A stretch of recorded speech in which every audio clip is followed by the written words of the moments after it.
Well, howdy folks, Kenny here. Just got home from work and I wanted to make a quick video, mainly talking about my work a little bit, and hopefully this works because I tried doing it this morning and I'm using the whole YouTube webcam browser page and it really messed it up. It kept giving me all kinds of errors. I tried 3 different times within 45 minutes. But I was getting ready for work, so I had to give it up. Anyway, touching on what I do for work, I work in storage. And for anybody that's ever seen Storage Wars, it's a good show, but I got to put in my 2 cents about it and tell you that it is pretty Hollywood and scripted. Most of those units that they auction, the stuff they find inside, it's all cherry picked. And mainly because maybe 1 in 10 units of an average facility may have something relatively nice in it. Most of the time, it's just going to be regular stuff, and other times it's just pure crap. So, something to keep in mind if you ever do go to an actual auction, which we had today. Only had about 5 units sell. We had about maybe 20 people show up. So, it was fairly successful for my facility's average. I've been in the business for about 3.5 years, and the facility I'm at now is called AJ Storage in Arkansas, and it's a great company, great boss too, and good benefits. Actually, my insurance kicks in next month, so I'm really looking forward to that. But yeah, so anyway, the Prime Storage Wars shows, not the other ones, but just Storage Wars, is actually done mainly in Orange County, obviously one of the most wealthy counties in the U.S. And I gotta say, one of my favorite episodes was when, I forget who found it, but they found the original shoes that Robin Williams wore in the Pie Pie movie. And I thought that was really awesome. I thought it was really cool because I love the movie. So, little note, it's one of my favorite episodes.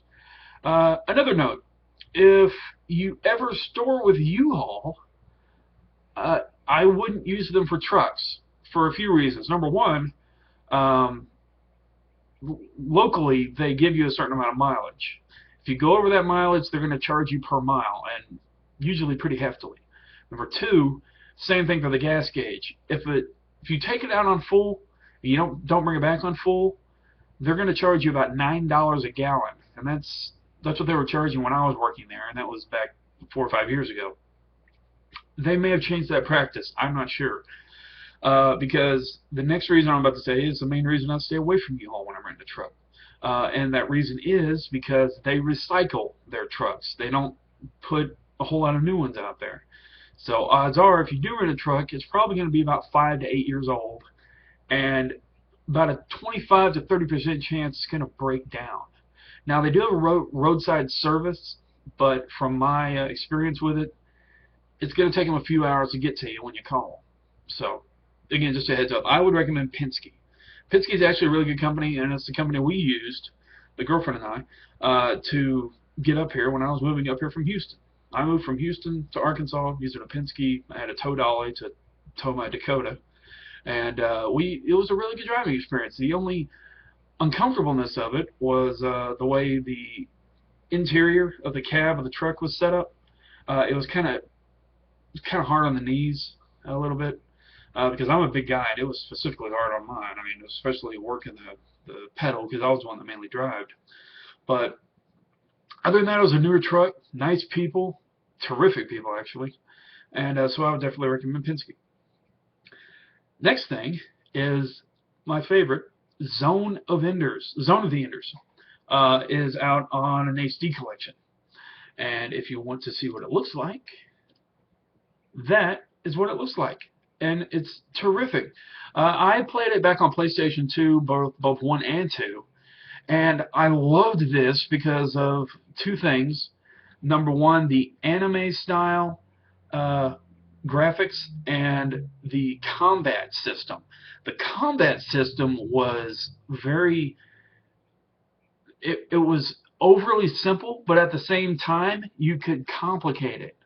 Uh, and it was just very awesome how you could switch weapons on the fly.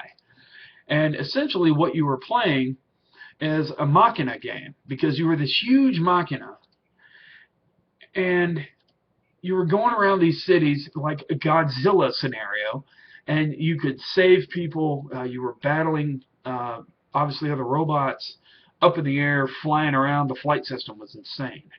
And once I get into the PlayStation 3, I'm going to be getting this because this is going to be awesome. I loved it back on PlayStation 2. In fact, I've been looking for it at Game Exchange here locally, but I've yet to find it. And because people want to hold on to it, they don't want to let me get their game. But yeah, so definitely recommended. In my book, if I had to score it, the PlayStation 2 version would definitely be a 9. I say that because, again, the combat system can be a little bit complicated if you do it the wrong way. And it does have a slight learning curve. But other than that, basic attacks, basic maneuvers. You're using the joysticks, obviously, to maneuver the Machina up and down, and all this and that. So, again, great game. So here's hoping this video works, and you can watch it, like it, and subscribe if you like me. Hope you like me, because obviously you're watching my video. So, again, here's to a good day, and I will talk to everybody soon. And I'm trying to get some new software, so if anybody has any recommendations, be sure to let me know.